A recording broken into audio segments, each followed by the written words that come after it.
ఒకప్పుడు కైలాసం అనే వ్యక్తి ఉండేవాడు. అతడు పరమ శివభక్తుడు. భక్తితో పూజలు చేస్తూ ఎప్పుడూ దేవుడినే ధ్యానిస్తూ ఉండేవాడు. కైలాసానికి 8 మంది సంతానం. అతడు ఎంత కష్టపడినా కూడా ఇల్లు గడవడం కష్టంగా ఉండేది. చాలని ఆదాయంతో చాలా పేదరికంలో ఉండేవాడు. ఇదంతా గమనిస్తున్న పార్వతీదేవి శివుడితో ఇలా అంటుంది: నాథా, పాపం కైలాసం గంపెడు సంసారాన్ని ఈదలేక కష్టపడుతుండడం చూస్తే చాలా జాలి కలుగుతుంది. అతడు మీ ప్రియభక్తుడే కదా, అతడిని ఈ కష్టాల కడలిని దాటించవచ్చు కదా స్వామి అని అంటుంది. దేవి, ఎవరైనా ఏదైనా అనుభవిస్తున్నారంటే అది వారి పూర్వజన్మ కర్మఫలం. కైలాసం కష్టపడుతున్నాడంటే అది అతని కర్మఫలం. దానిని మనమెలా మార్చగలం అని అంటాడు శివుడు.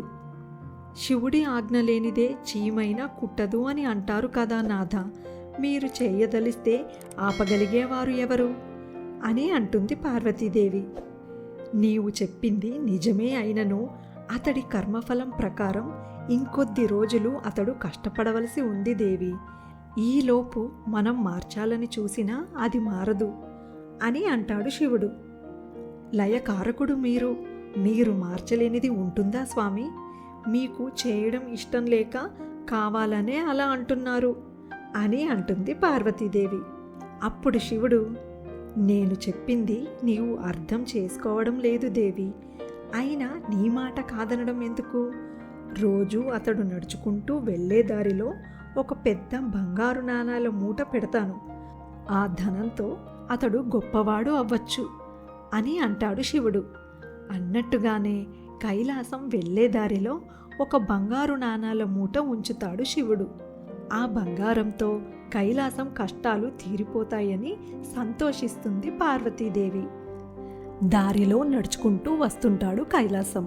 సరిగ్గా కొద్ది దూరంలో బంగారు నాణాల మూట చేరుకుంటాడనగా, ఈరోజు వాతావరణం ఎంత ఆహ్లాదంగా ఉంది, ఏదైనా తమాషాగా చేస్తే బాగుంటుంది.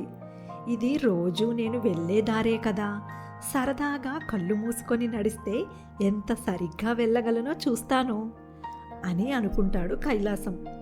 కళ్ళు మూసుకొని నడుస్తూ నాణాల మూటను చూడకుండానే వెళ్ళిపోతాడు. జీవితంలో ఏ మార్పు లేకుండానే ఎప్పటిలాగే ఇల్లు చేరుకుంటాడు కైలాసం. అది చూసిన శివుడు, చూసావా దేవి, నాణాల మూట ఎదురుగా ఉన్నా కూడా కళ్ళు మూసుకొని తీసుకోకుండా వెళ్ళిపోయాడు. అతడి కర్మఫలం అనుభవించేంత వరకు ఎవ్వరూ అతడి జీవితాన్ని మార్చలేరు అని అంటాడు శివుడు. నిజమే నాథా, పూర్వజన్మ కర్మఫలం అనుభవించక తప్పదు అని తెలిసి కూడా తల్లి మనసు కదా, అతడి కష్టాన్ని చూడలేక అలా అన్నాను అని అంటుంది పార్వతీదేవి. అంటే మనం పూర్వజన్మలో చేసిన పాపపుణ్యాల ఫలం తప్పకుండా అనుభవించే తీరతాం.